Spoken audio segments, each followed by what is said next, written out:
ser éticamente correctos.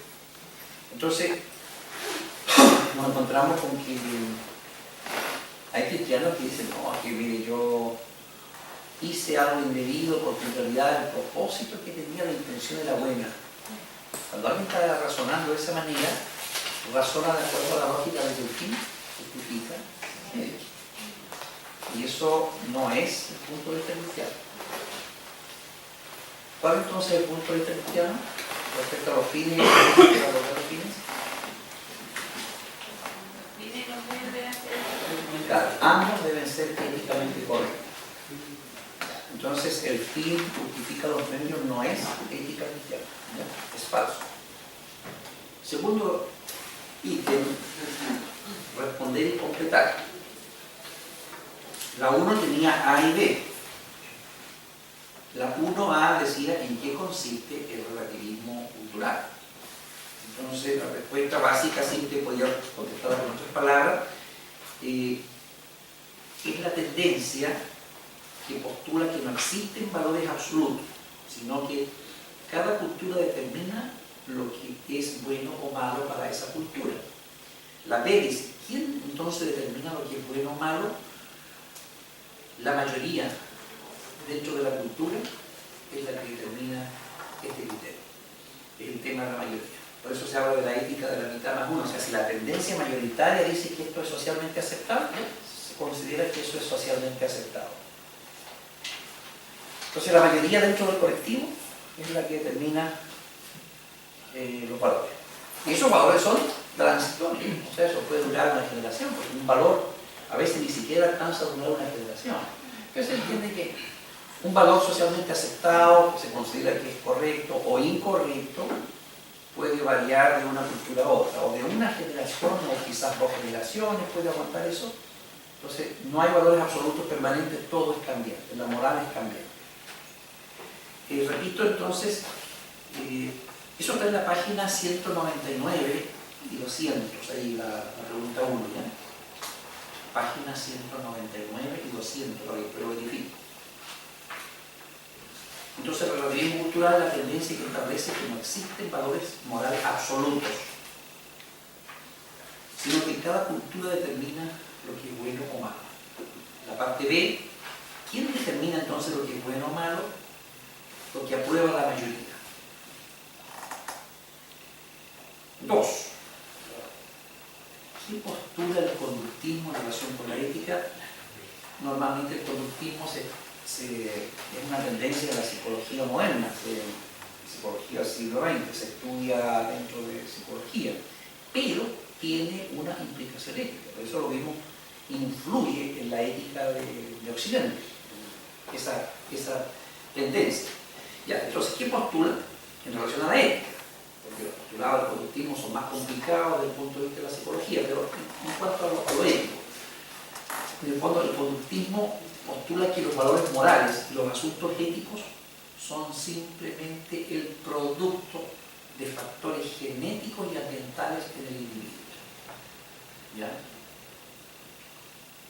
Es decir, consecuencia, ¿cuál es? Las personas no son responsables de sus actos, de su conducta personal.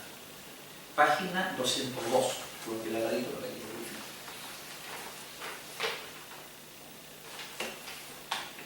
Factores ambientales no nos referimos a la ecología, sino que estamos hablando de la sociedad. O sea, hay factores sociales donde se forman individuos que lo forman así, desde la familia. Cuando se habla de factores ambientales se analiza como el conductismo se centra en estudiar, ¿qué cosa? La conducta del individuo.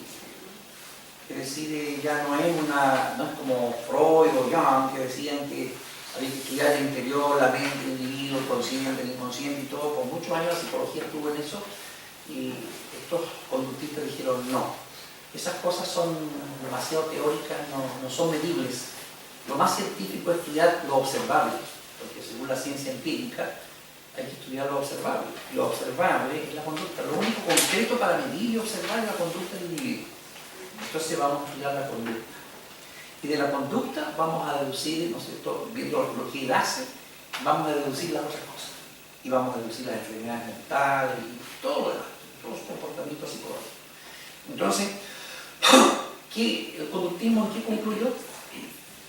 Que observando la conducta del individuo, el individuo es un producto, no se hace por elección, sino que él es producto, desde la formación que recibió en el hogar, la mala o buena formación que recibió, los traumas que recibió en su infancia, cómo fue formado, cómo el colegio donde estudió, el barrio donde vivió, todos esos son condicionantes. Todo ese es el ambiente que finalmente a él lo hace ser como es. Entonces él no se le puede culpar, no se le puede hacer responsable de su conducta, de sus actos, porque él es un producto de ahí.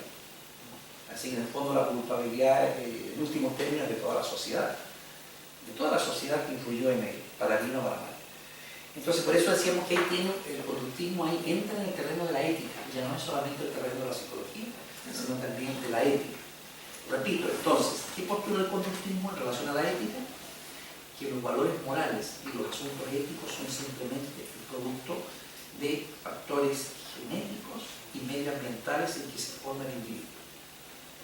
En consecuencia, las personas son responsables por su conducta personal. Ya, esa es la página 202.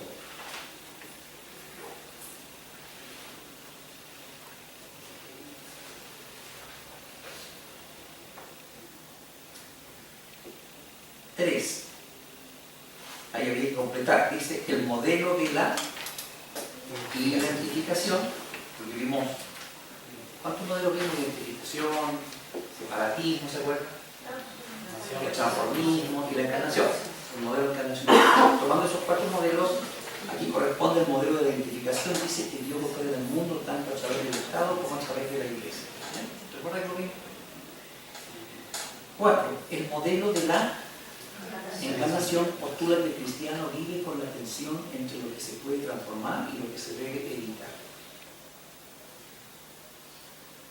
Este modelo 4 ha sido el más popular en el mundo evangélico, ¿ya?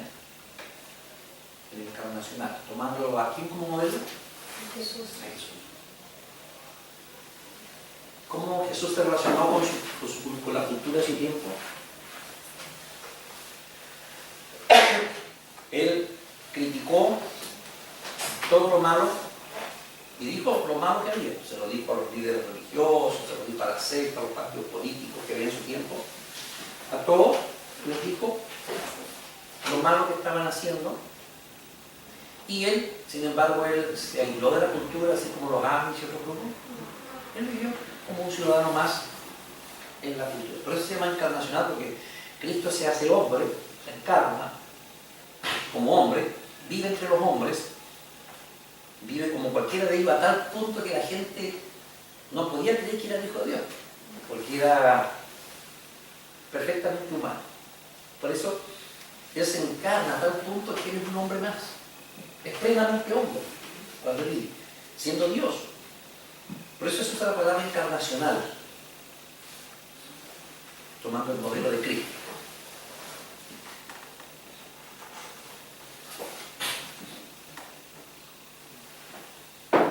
Bien. 5. De dos citas bíblicas que indiquen el valor de la vida prenatal, o sea, la vida antes de nacer. Esa es la idea. Y habían varias citas bíblicas que tienen que ver con el valor de la vida del vientre. Esa es la idea. Que indique, por ejemplo, ya te conocí en el vientre de tu madre, te cogí en el vientre de tu mamá, o mis ojos, mi embrión vino en tus ojos, todo lo que significara vida prenatal. ¿Por qué? Porque la tendencia es que la vida o la persona realmente tiene valor de lo que ha nacido. Para allá va la tendencia. 6. ¿Qué pasaje bíblico nos muestra que Dios considera la vida de la concepción? Y el más esclarecedor era el Salmo 139, versículos 13 al 16. Ese es el mejor pasaje. Dios está observando el proceso, Dios está mirando.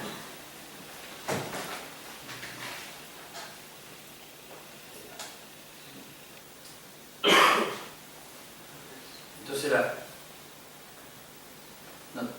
es claro cuando me dice mi embrión, o sea, Dios ya estaba mirando mi embrión como persona, me estaba mirando como persona.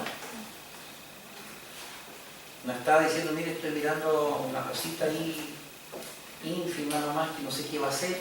No, él ya lo miraba como persona, lo consideraba como persona. Incluso antes que la persona se geste en el vientre de la madre, Dios ya lo conoce. Entonces, ¿has conocido eso? Antes que te formases en el vientre de tu madre, yo te conocí, te di por profeta de la nación. ¿A quién le dijo eso? Tranquila, que está más fuerte. ¿Para quién es? Qué bien. Claro. Y hay otro ejemplo más. ¿Qué nos indica eso respecto al aborto? Que Dios nos conoce en el tiempo antes de la gestación nuestra. Luego, Dios me conoce antes. Luego viene el proceso de formación del vientre y me sigue conociendo. ¿No? Su conocimiento se interrumpió ahí. Él me sigue conociendo y me sigue identificando como sujeto. Luego él mira mi proceso embrionario y me sigue considerando sujeto. Y luego nací y me sigue considerando, por supuesto, sujeto, persona. Entonces, yo creo que para nosotros esa es la cuestión determinante frente al tema del aborto, ¿ya? Bien. 7. ¿Cuál es la idea central acerca de la vida, por lo cual los cristianos nos ponemos a la eutanasia? La idea central. Y la idea central es que tanto la vida como la muerte es decisión de Dios. Nuestra vida está en las manos de Dios. Y eso estaba en la página 231.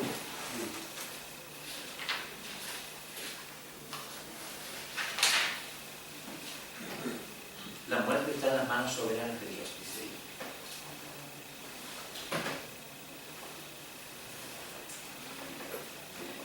8. La 8 estaba en la página 235. No la anduvieron entendiendo mucho más, decía más chamullo por ahí, llegando al punto. La última cosa. Explique en qué consiste el hospicio cristiano, página 235, ¿no es cierto?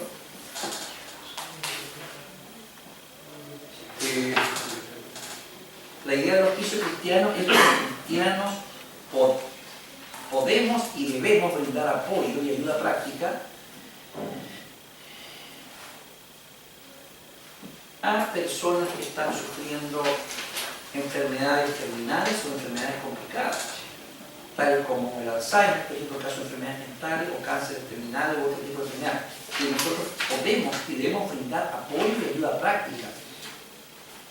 Es decir, creando instancias y prácticas, por ejemplo, si ya esta persona va a publicar un hogar donde esté, porque no tiene dónde terminar su vida, algún hermano lo puede tener en su casa, o bien, o yo me lo llevo a la casa, o bien yo me hago, si tiene un hogar, nos vamos a turnar como iglesia para ir a ver, ir a conversar con él, llevarle algo, ver sus necesidades físicas, porque a veces las necesidades físicas son desde la alimentación hasta los pañales que va a usar.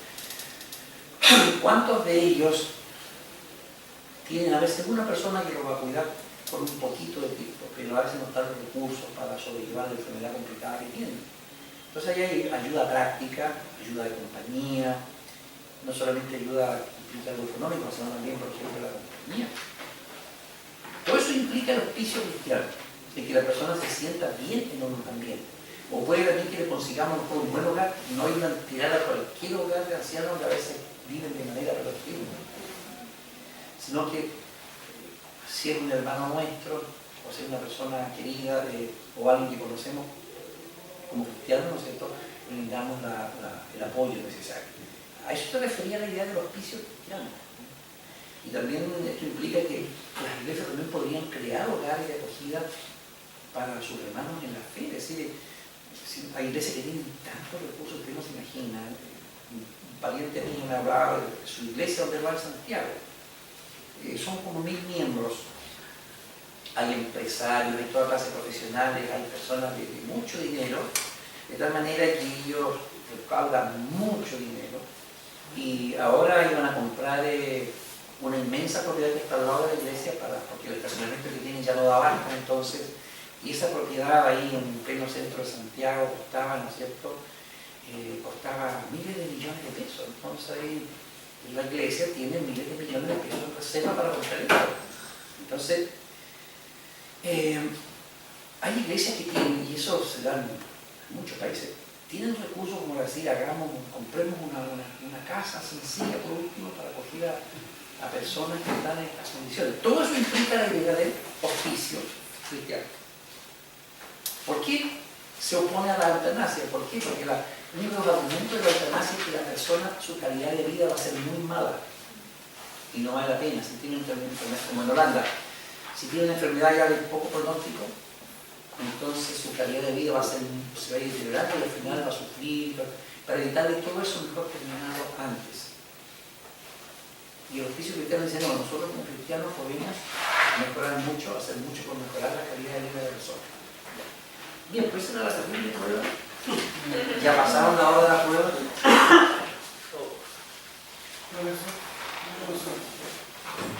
Igual el tema pero dentro de todo lo que vimos en la clase pasada, Ya. igual el forma personal últimamente cambió, pero hay una versión cristiana y otra no. Sí. ¿Dónde lo compruebo? Igual queda como abierto. ¿Qué página estás viendo ahí? Sí, la 32. Queda como abierto la interpretación. Ya. Y está subrayado. No sé si ubica, dice en resumen, aproximadamente el párrafo medio, está subrayado. En resumen, permitir la eutanasia en forma tan generalizada, crear una cultura de la muerte. Me llama la atención la palabra en forma tan generalizada. Claro, o sea, como que se aceptaría en términos limitados. Como usted habló, si no me equivoco, igual, correcto, en términos muy limitados. Bueno, Parte, claro, eso es lo que predico. O sea, no es que ese sea el ideal cristiano, sino que el cristianismo busca refrenar estas cosas, porque ¿qué es lo que aspiran los cristianos en estos países donde se está dando el tema de la eutanasia? Son realistas, dicen, nosotros va a ser imposible que Florida porque ya una fuerza que se vino y se instaló en la sociedad, hablemos de los países donde ya se instaló, o donde está instalando. Entonces, es como que metas se han propuesto realistas los cristianos, por último tratar de frenar esto y que no se vuelva una cuestión que aventaja. O sea, ha sido como un realismo que asumen las instituciones cristianas de luchar de que esto no se generalice y que llegue el punto en que esto por cualquier cosa, ¿no es cierto?, se elimine la vida. Entonces, lo que está planteando es cuál es la realidad. Los cristianos estamos enfrentando un mundo donde esta cuestión ya se instaló. Por lo menos influir ya va a ser imposible que se termine, porque ya es ley, en muchos países es ley. Por lo menos, ¿cuál es nuestro norte ahí? Que esto no se vuelva una cuestión así como generalizada, de tal manera que a destajo se termine la vida, porque una cosa, ¿se acuerdan del efecto cuña, que lo explicamos bien? Estas cosas se introducen para cosas muy puntuales que al final todo el mundo dice, pues ya para ese caso puntual está bien. Pero el efecto cuña va introduciendo la cuña a tal punto que finalmente parte el tronco. Entonces, la idea es que cuando los cristianos daban su lucha, seguían por ese norte. Y esta cuestión hay que refinarlo, de que necesita esto avance y se generalice en la sociedad. Que el aborto mismo también, por ejemplo, los cristianos asumen con realismo que es necesario a veces, cuando se opta por la vida, los cristianos han dado su consentimiento, cuando se dice, mire, aquí está el juego, se salva uno de los dos, o la mamá o el feto. Y ahí la familia cristiana, de la mamá y todo, y hasta la iglesia, todos han dicho, no, nosotros no queremos la mamá.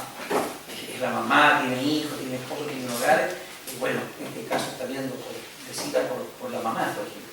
O sea, siempre se trata de minimizar las cosas y no hacer que se expandan, que se masifiquen. Ese es el sentido de la redacción que tiene ahí eso ya. No es que decimos, no, sí, en ciertos casos se puede practicar la eutanasia.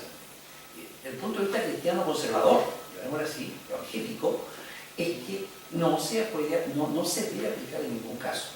Ni porque está sufriendo mucho, porque finalmente la vida está en las manos de Dios. Entonces, pero hechos consumados, la lucha se está dando en esa dirección. Bien, veamos al tiro, tomemos esta página, en el caso de algunas cosas fundamentales.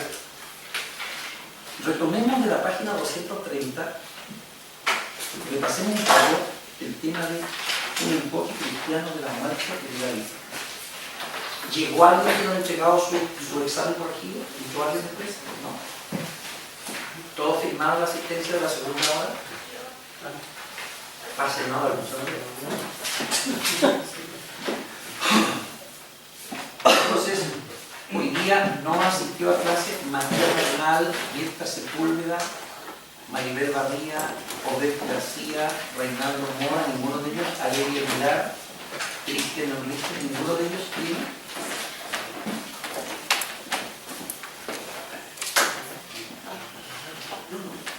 Liliana y Azul tampoco tiene. Rosas. Ivonne. No.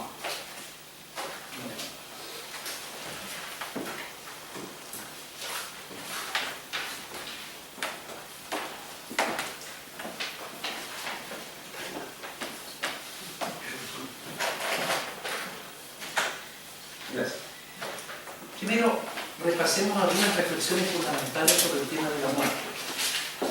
Ahí, la página 230, abajo, en el enfoque cristiano, dice: un creyente en Cristo tiene un enfoque de la muerte distinto al no creyente. ¿Es así? Sí. Sí. Lo primero, la primera cosa que quiero que subraye y le coloque número uno, el primer postulado respecto a la muerte es que la muerte es juicio de Dios sobre el pecado. Eso es la primera consideración número uno. Es decir, los cristianos no miramos la muerte como diciendo, bueno, es porque Dios lo estableció así desde el principio, cuando creó al hombre y dejó el término de la muerte. No. Cuando Dios le advierte a Adán y Eva que si comen del fruto de la ciencia del bien y el mal, el día que coman morirán, la muerte la está diciendo en dos sentidos. ¿Cuáles son los dos sentidos en que moriría? Muerte física y muerte espiritual, o sea, la muerte eterna, la eterna perdición. Esa es la muerte segunda, ¿no? Entonces, es claro que en los dos sentidos la muerte viene por causa del pecado. El juicio de Dios sobre el pecado. En los dos sentidos. Muerte física y muerte eterna. Bien. En la página 231 está el segundo factor que debemos también considerar desde el punto de vista cristiano respecto a la muerte. Dice: la muerte, sepultura y resurrección de Jesucristo dio el golpe fatal al pecado e hizo que la muerte fuera impotente en la vida del creyente. Eso subraya el número 2, es el segundo factor. Repito, ¿cierto? La muerte y resurrección de Cristo hace que la muerte se vuelva impotente en la vida del creyente. ¿Cómo le dice Pablo a la muerte? Como mofándose, hablando figurativamente, ¿no? Como si la muerte fuera un ente que pudiera escucharlo. ¿Dónde? Sí, ¿dónde está el callejón? ¿Dónde está el sepulcro y su victoria? No tiene poder sobre el creyente en Cristo. La muerte ha sido vencida en la muerte y resurrección de Jesucristo. Ese es el segundo factor que hay que considerar cuando analizamos el punto de vista cristiano de la muerte.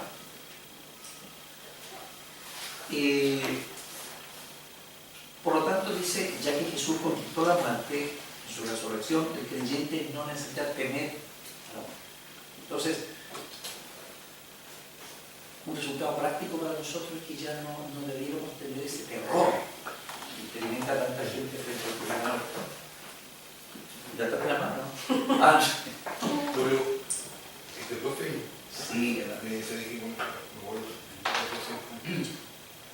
Nosotros, bueno, cuando somos jóvenes, yo creo que todos decimos, no, de rico que nada. ni piensan en la muerte joven. Hacen las cosas más arriesgadas. Incluso yo creo que nosotros tampoco no pensamos en la muerte, aunque tampoco hacemos cosas arriesgadas. Y asumimos como que la muerte puede ser un factor, pero como sabemos que todavía tenemos vida, nos sentimos bien, pero fíjese que cuando llegamos a viejito, nadie se quiere morir. Es una cuestión instintiva y no debemos culpar como que falta de fe. No, pues yo lo encuentro como algo normal. El instinto de aferrarse a la vida, el instinto de sobrevivencia en vida es tan fuerte, no sé bien, que entre todos los instintos básicos, a ver si no quiero usar la palabra instinto porque nos conduce mucho al mundo animal, pero esa fuerza interior, ¿no es cierto?, que nos empuja a la autoconservación, se da en varias formas. Y una de las formas que se da es que hay un temor natural, aquello que puede destruirnos. Entonces, ahora yo creo que eso sí Dios lo coloca porque es necesario, porque si nosotros no tuviésemos temor a la muerte nos andaríamos autodestruyendo de manera frecuente. Entonces, bueno, Dios quiere que se mantenga en nosotros ese instinto todavía, esa fuerza, esa actitud, porque es necesaria para que vivamos en un mundo complicado y peligroso. Pero como dice él, no está el terror, ¿no? Es el tema del terror o el temor, porque uno finalmente dice, bueno, el dice, si esto tan complicado que voy a hacer puede significarme la muerte, finalmente mi vida está en las manos de Dios. Sea que me someta a esta cirugía o no, si mi vida ha llegado al término que Dios le puso, entonces sencillamente yo voy a terminar y si no es la hora que Dios me ha fijado, voy a sobrevivir y aunque me pase un tren encima no me voy a morir. Entonces finalmente también descansamos en la soberanía de Dios respecto a nuestra vida. El tema de fondo del temor, que dice aquí, no tiene un terror. El terror mayor de las personas comprobado desde el punto de vista pastoral, el mayor temor que tiene la gente sin Cristo, morirse, es no saber dónde va esto, no saber qué va a pasar al instante siguiente de expirar. Ese es uno. Hay personas que me han dicho, yo temo despertar perdido en una negrura, lleno de angustia, de ansiedad, y estar ahí en esa negrura, en esa oscuridad, dice, no sabiendo dónde voy a terminar. Otros han dicho, yo tengo miedo de enfrentar a Dios. O sea, tengo tantas cuentas pendientes con Dios, no me siento libre de presentarme delante de Él. Son cosas propias de la persona incrédula, que no ha experimentado la redención.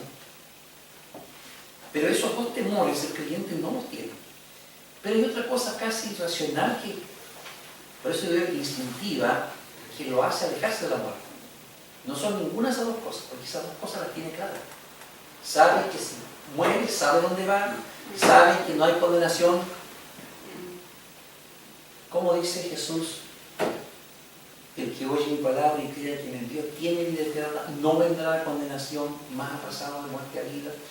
El que tiene al Hijo tiene la vida, el que no tiene al Hijo no tiene la vida. Quisiera partir y estar con Cristo. O sea, tenemos superado esos temores que tiene el común de la gente. Sin embargo, aún persiste una cuestión casi instintiva que nos aleja de la muerte. Y dice, no, ante el riesgo de morir yo evito eso. Y eso es la cuestión básica que yo creo que Dios permite que siga estando en nosotros por una cuestión de sobrevivencia que es la tierra. Así lo veo yo.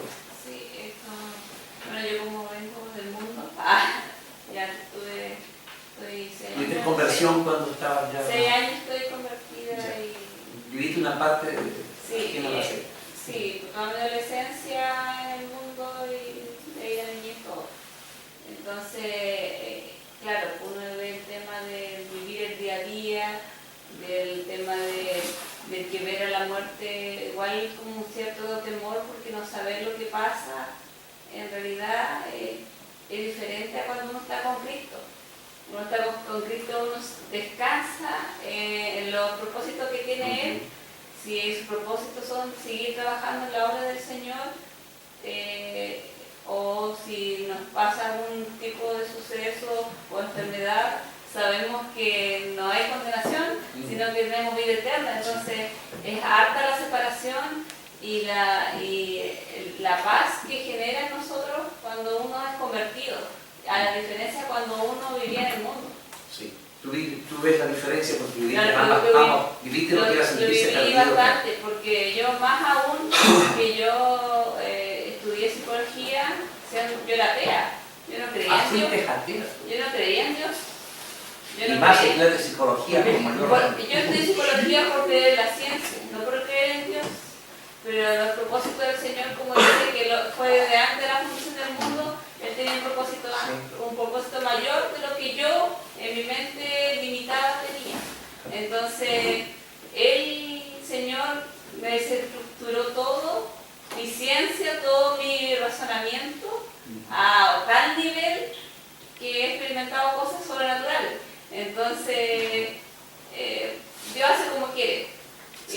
Pero yo doy gracias al Señor que quizás en el mundo uno pasó demasiadas aflicciones por temas de malas decisiones, por temas de crianza, por no nacer en un evangelio, porque yo antes decía, nunca estuve en escuela dominical, nunca estuve en los jóvenes, mi familia nunca me criaron con la palabra. Fue un sentimiento encontrado cuando recién llegué a la Como que me perdí eso. Me perdí y ya soy adulta. Entonces yo dije, me perdí todos esos años. Pero viendo ahora, yo digo, el Señor lo permitió en su tiempo perfecto, porque yo digo, gracias a eso, a mis padres, gracias a esos traumas o a esas situaciones que quizás generaron conflictos psicológicos también en la adolescencia, doy gracias a Dios que no me suicidé, no pasó a mí ni siquiera el pensamiento de suicidio, ni de ultrajarme o de dañarme. Pese que estaba en mi pensamiento, porque era algo natural dentro del mundo. Gracias.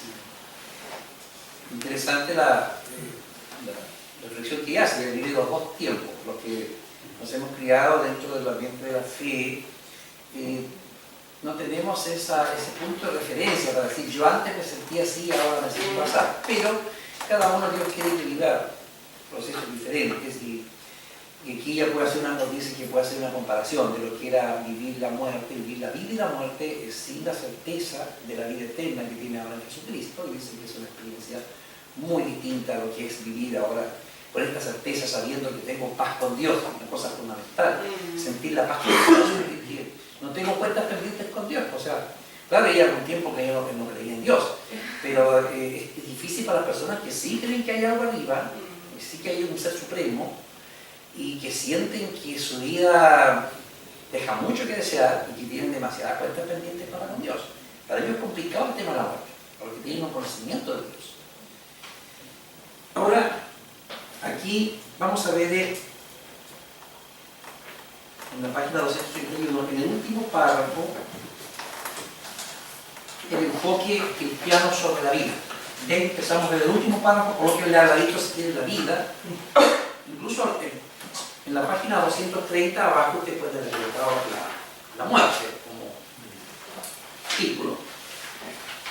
Ya vimos básicamente lo que es el punto de vista de la muerte. O sea, finalmente la muerte como conclusión, lo único que puede hacer sobre el creyente, ¿qué cosa es? Ya que no puede perderlo eternamente, lo único que puede hacer es facilitar el proceso de que la persona vuelva a estar presente. O sea, viene la muerte sobre la persona, se lo agarra, ¿no es cierto? Y lo único que debe hacer es que el alma vuelva. Ni siquiera puede agarrar el alma, ¿no? Es decir, termina la existencia física nada más y se produce la separación de espíritu y cuerpo. Y el cuerpo vuelve a la tierra para seguir el proceso que Dios le dio. ¿Cuál fue el antiguo designio en la creación después que el hombre había pecado? ¿Qué le dijo Dios al hombre respecto a la muerte? Del polvo fuiste tomado y al polvo retornarás. Entonces, el proceso del cuerpo, pero el Eclesiastés dice, el polvo vuelve a la tierra donde era, más el espíritu retorne a Dios que lo dio. Ahora, bueno, ese otro tema escatológico, no vamos a entrar aquí porque es ya muy denso, el tema, ¿cierto?, del estado intermedio, y no nos corresponde a nuestro ramo. Eso lo verán seguramente en algún ramo de escatología. Bien, la vida, página 231. Subrayaron ahí donde dice, el segundo párrafo de la página 231, dice, ante la posibilidad de la muerte del creyente en Cristo debiera enfrentarse a ella con un dilema. El dilema de Pablo. Y también subrayan al final de ese párrafo tercero, en el párrafo tercero, al final del párrafo tercero de la página 231, dice, la muerte está en las manos soberanas de Dios. ¿Ya? Esas son cosas fundamentales cuando tratamos el tema de la vida y la muerte. Concentremos ahora en la segunda sección, que es el enfoque cristiano de la vida.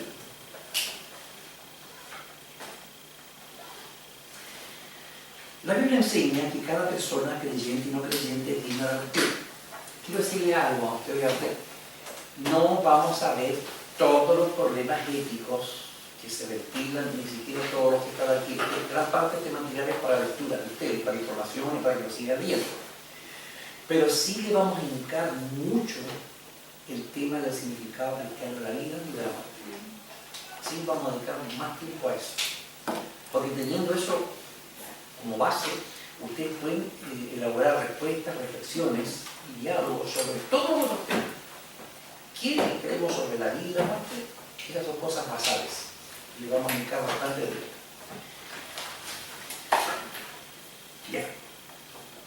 Primera cosa, cada persona es digna de respeto, sea creyente o no sea creyente. Por lo tanto, siempre es apropiado y éticamente correcto luchar por la vida. Eso es una cuestión basada ahí, subrayenlo ahí. Ya. Vamos al segundo razonamiento. ¿Por qué la vida humana es digna de respeto? Esto ya lo hemos visto. Ahí lo dice. ¿Por qué? Porque los seres humanos fueron creados a imagen y semejanza de Dios.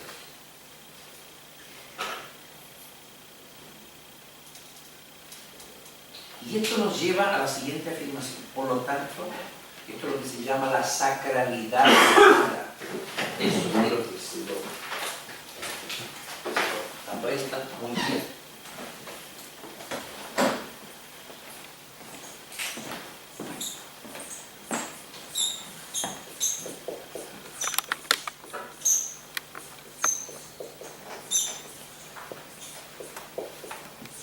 ¿Qué significa esa frase, la sacralidad de la vida? Nosotros cristianos consideramos la vida sagrada. Porque, primero, es creación de Dios. No es un accidente de la naturaleza. Y en segundo lugar, está hecho en imagen y semejanza de Dios. Son cosas, una lleva a la otra. Cuando veamos los enfoques naturalistas de la vida humana surge casi como una generación espontánea y como surgiría cualquier hongo así espontáneamente de la tierra y punto.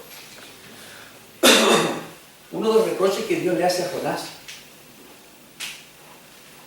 ¿recuerdan? Es que él no le da importancia a la vida, porque para Jonás, que Dios así, pero destruya a esas miles de personas que había en Nínive, no importaba. Incluso era deseable, porque eran paganos y porque se estaba viniendo como un pronto adversario de Israel. Acuérdense que en los tiempos de Jonás, los asirios ya estaban siendo una tremenda amenaza en el oriente y se veía venir. Así que para Jonás, si Dios destruía a los ninivitas, estaba haciéndole un favor a su pueblo, a todo el mundo. O sea, esa vida no merecía, porque no eran paganos, eran idólatras, y un montón de cosas que estaban en la mente de Jonás. Y Dios le dice que no. Incluso le reprocha su egoísmo con la escena de la calabacera, ¿se acuerdan? O sea, para ti tiene más valor una calabacera. Que tú no la hiciste, tú no la creaste, porque tú ya escuchaste mi creación, ya te entiendo si tú la creaste, la cuidaste, la alimentaste, pasaste frío por ella, la abrigaste, le hablaste, estabas con ella, y es como una hija tuya, ya yo te entiendo que la calabacera tiene un... Pero nada de eso pasó y tú le das tremendo valor a la calabacera. Te enojas porque la calabacera yo la maté. Yo la creé, yo la formé así como esas personas, yo la hice, son mi creación, son mis hijos, son mis criaturas. Y tú no le das valor a la vida.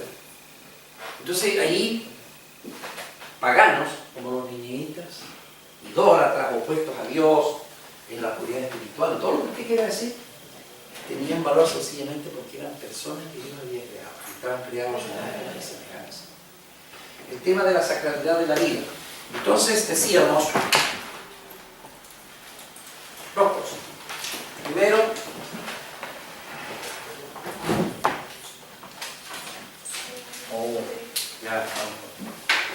primero, creación de Dios. La primera cosa.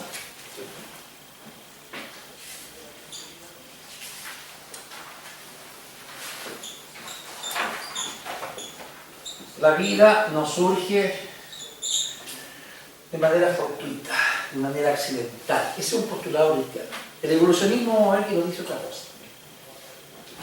Y no solamente es creación de Dios, sino que es refleja su imagen.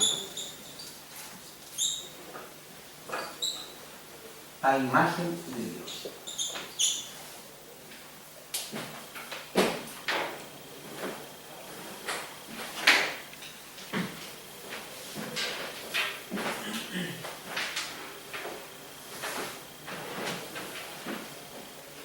Hoy ya tenemos dos consideraciones importantes desde el punto de vista cristiano sobre esta importancia que tiene la vida.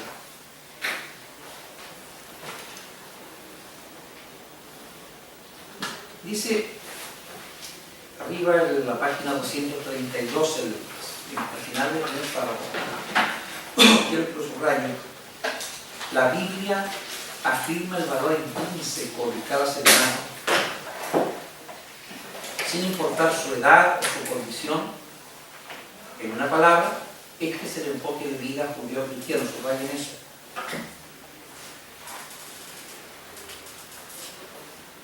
Dice judeo-cristiano.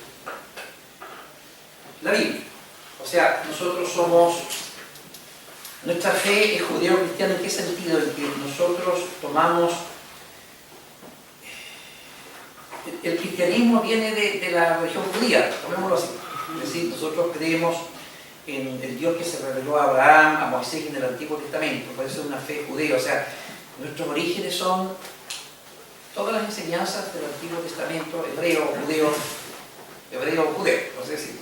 Nuestra fe es judeo-cristiana porque Jesucristo es una consumación, Él viene como una consumación que instaura un nuevo pacto, pero Él finalmente es el cumplimiento de todo lo que está. Él no viene como un rupturista.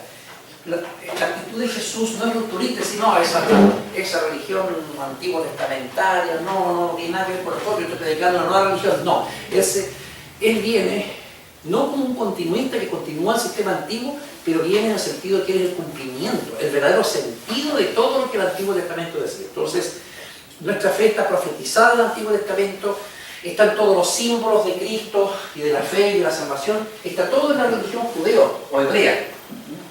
Por eso Pablo en Romanos 9 dice y establece el valor que tiene la fe de Israel para la fe cristiana, no como una continuidad, pero todas las bases, los antecedentes históricos de la primera revelación de Dios o la primera etapa de nuestra fe es Israel del Antiguo Pacto. Pero ahora Cristo ha venido con un mejor pacto y un cumplimiento perfecto de todo aquello que estaba en el Antiguo Testamento y que se dijo, sobre todo la esperanza mesiánica.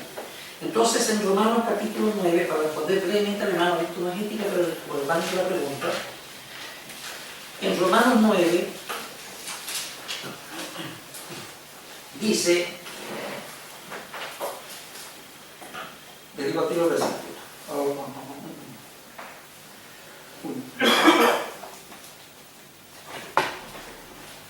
Versículo 2 dice, tengo gran tristeza y dolor en mi corazón, y habla de mis parientes israelitas, mis hermanos israelitas, versículo 4, que son israelitas, de los cuales son la adopción, la gloria, el pacto, la promulgación de la ley, el culto, las promesas, versículo 5, de quienes son los patriarcas y de los cuales según la carne vino Cristo, el cual es Dios sobre todas las cosas. Esa es la relación que establece Pablo entre la fe hebrea y la fe cristiana. Entonces, nosotros no podemos renegar de nuestras raíces hebreas porque la fe cristiana está fundamentada también en toda la revelación del Antiguo Testamento, ¿ya? Por eso se usa esa expresión judeo-cristiana. Bien, vamos a ver algunas de las implicaciones.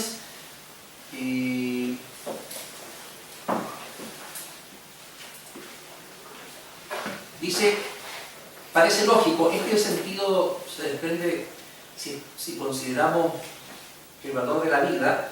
Esta sería una primera implicación que la sociedad debería tener como reflexión, dice.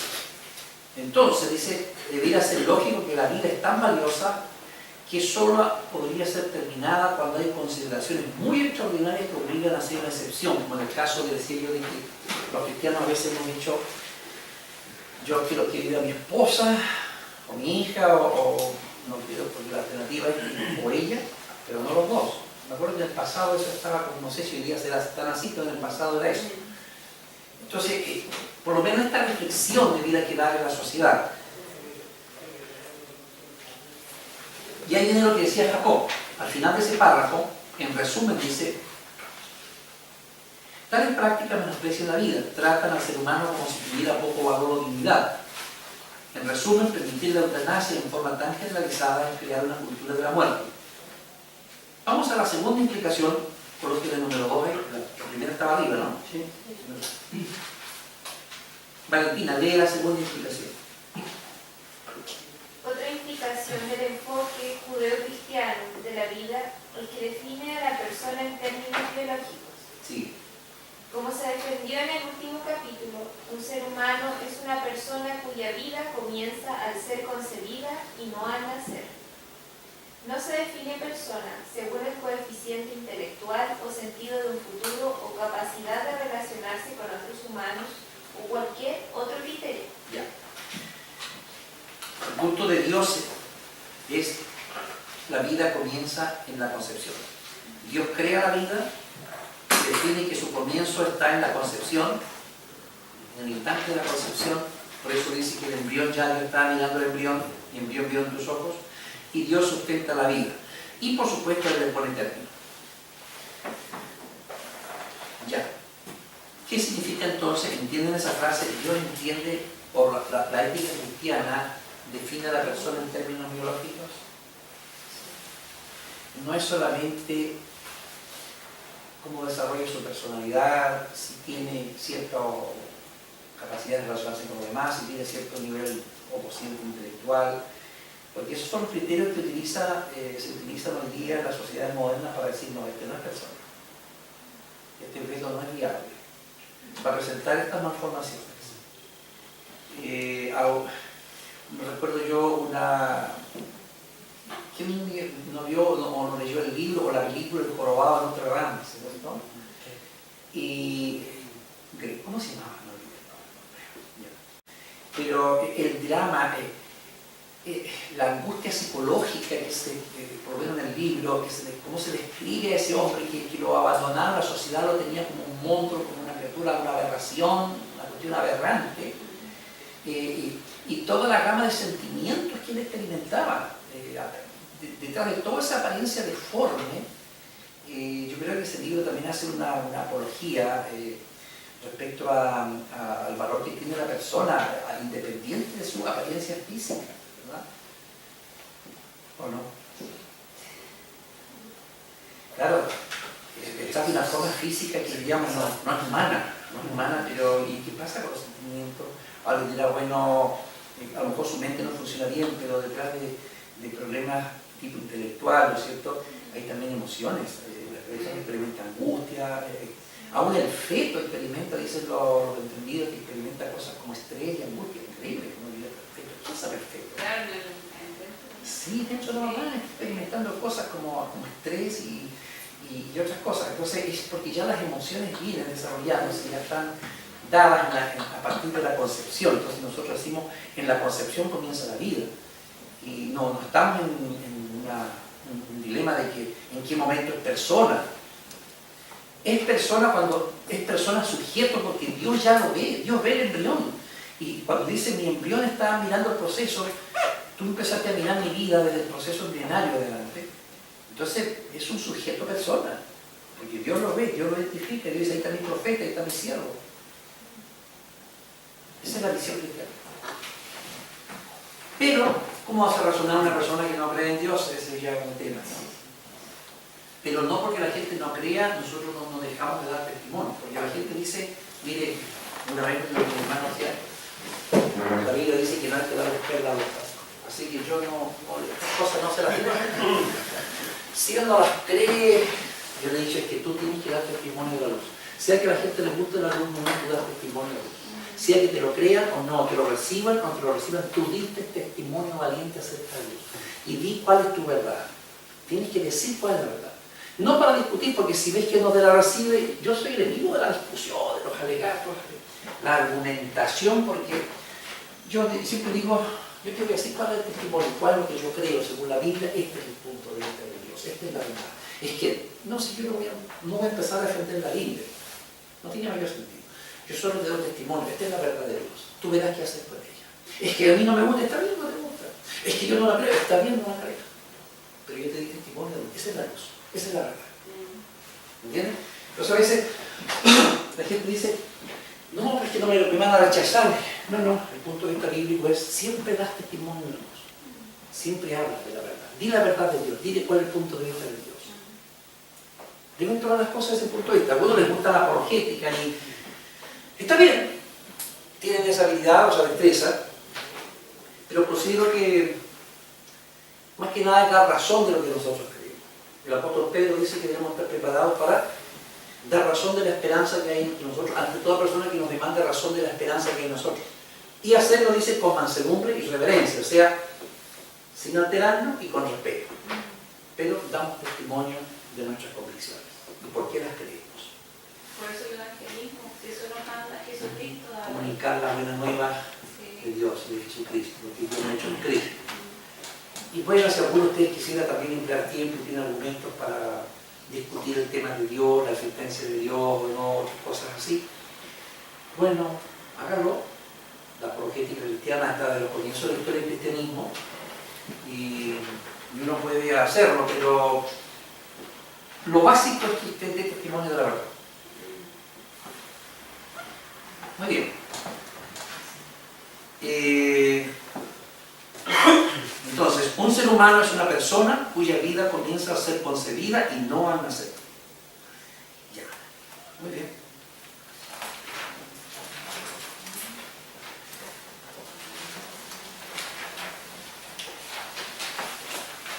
Aquí creo que en la página 239, enfoque moderno de la humanidad. Una vez que tenemos claro el punto de vista cristiano sobre la muerte, la vida y la muerte, ¿qué más tenemos claro? El enfoque de la persona humana, la sacralidad de la vida. Tenemos toda esa base ya. Veamos un poco el desarrollo histórico que han tenido los conceptos de la vida y de la muerte. Desde la época de la Ilustración, en el siglo XVIII, el enfoque occidental ha experimentado cambios cada vez más radicales sobre el tema de la vida y sobre la persona humana. Y quiero que subrayen esta frase, dice, cada vez más los pensadores han visto al ser humano más como una máquina que como la imagen de Dios.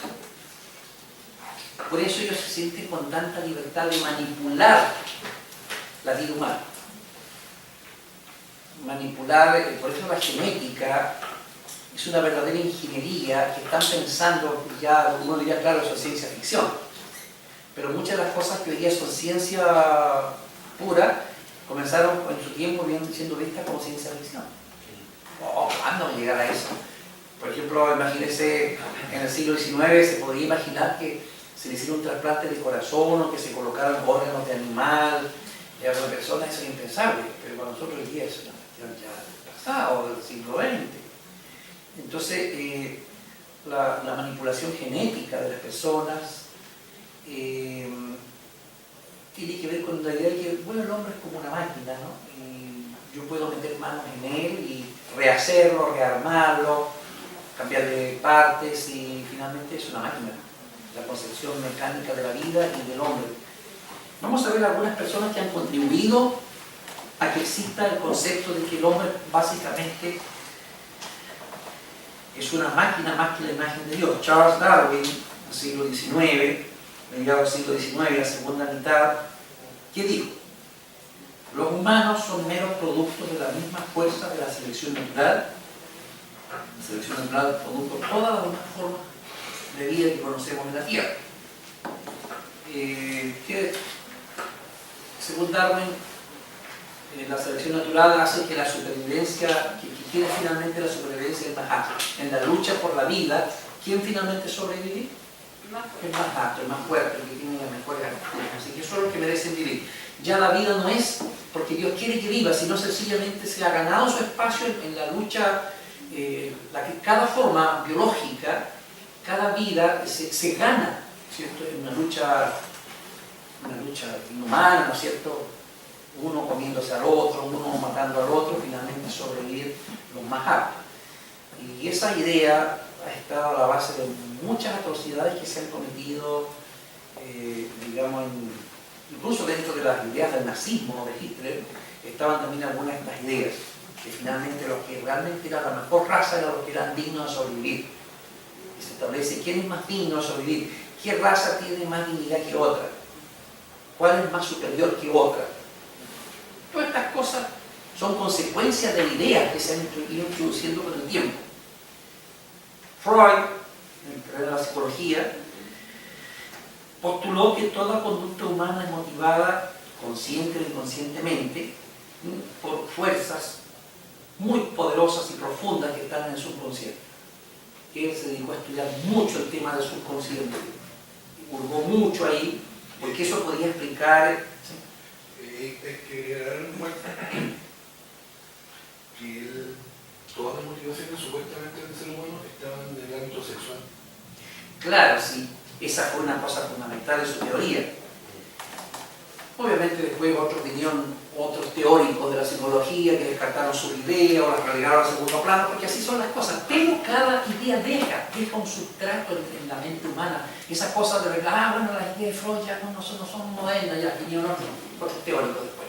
Pero algo va quedando en el inconsciente humano, van quedando conceptos distorsionados sobre la persona, sobre la vida, esas cosas van quedando.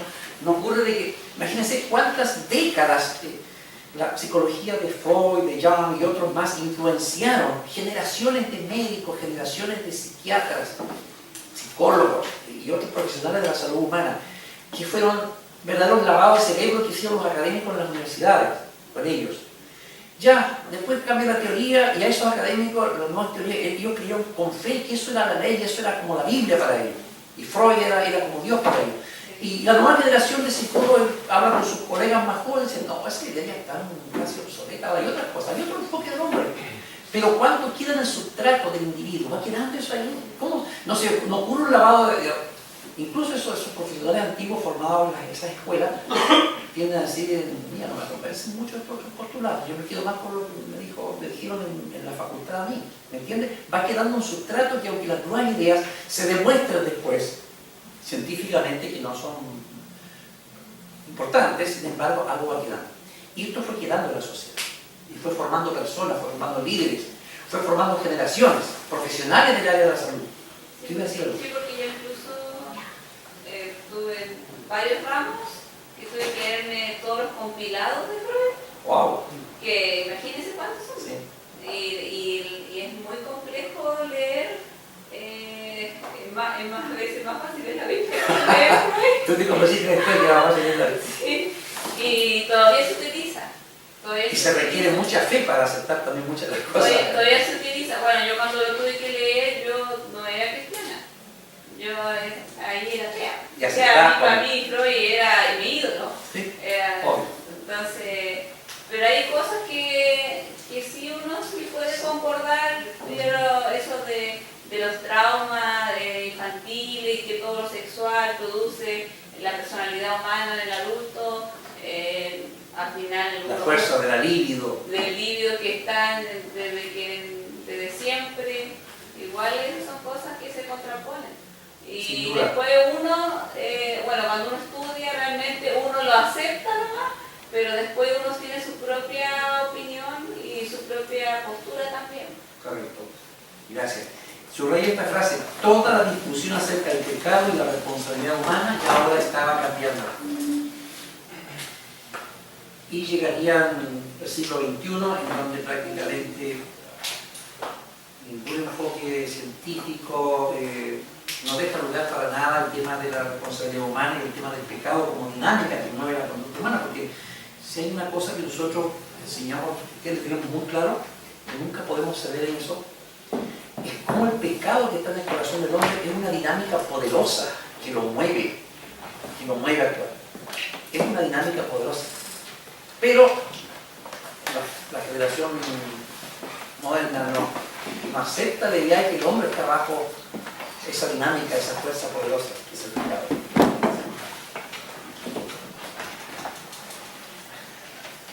Benjamin Washington, Skinner, son teóricos del conductismo. Ellos arguyeron que la conducta es todo lo que se puede estudiar en los seres humanos. Lo más científico plantearon la cuestión de la introspección y todo lo que hicieron los teóricos antiguos de la psicología, que no son seguras. No son seguras. Pero sí hay algo, un dato observable, medible, cuantificable, que es la conducta humana. Pero se dijo que la conducta humana se puede explicar totalmente por la herencia o por el medio ambiente. Y eso quedó grabado hasta el día de hoy, eso no se ha explicado, está en las generaciones modernas, pero como un dogma. El propósito o el control divino está fuera del asunto según el conductivo. Subrayen esa frase, ¿eh? La conducta humana se puede explicar totalmente por la herencia o por el medio ambiente.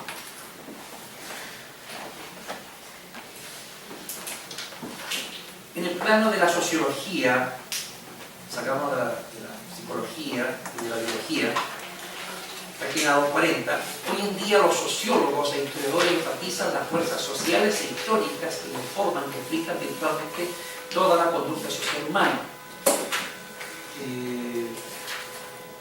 ¿Se acuerdan ustedes en el auge de las ideologías, por ejemplo, la concepción marxista que decía que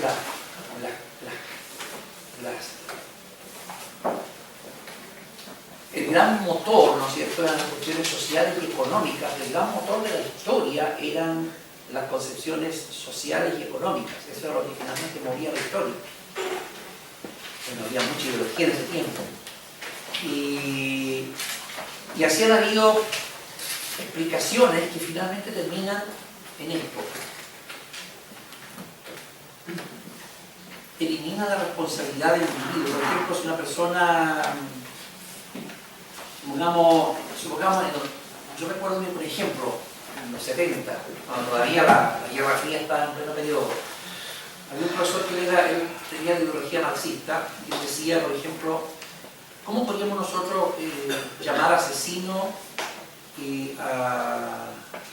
primero decía, ¿cómo podemos llamar ladrón a ese campesino que entró a robar a la casa patronal sabiendo que había mucho dinero guardado en una gaveta en la casa patronal porque él trabajaba ahí, cuando él ganaba un sueldo miserable y su patrón tenía mucho dinero?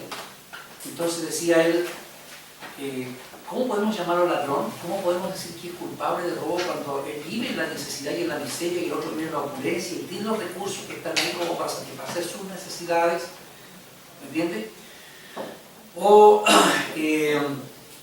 en Centroamérica había pasado esos días algo de que una familia de hacendados había sido asesinada por la guerrilla rural que estaba en auge en los 60 y los 70, y habían matado a la familia porque era una familia que explotaba, campesinado, que en fin había hecho una serie de cosas. Entonces decía, ¿cómo nosotros podemos ser implacables en juzgar a esas personas cuando esas personas son producto de su contexto social en que se formaron, un contexto opresivo, un contexto de violencia, un contexto se crecen en un contexto, digamos, muy adverso, de miseria, de pobreza, de tremendas desigualdades sociales, lo que era propio del discurso marxista en esos tiempos.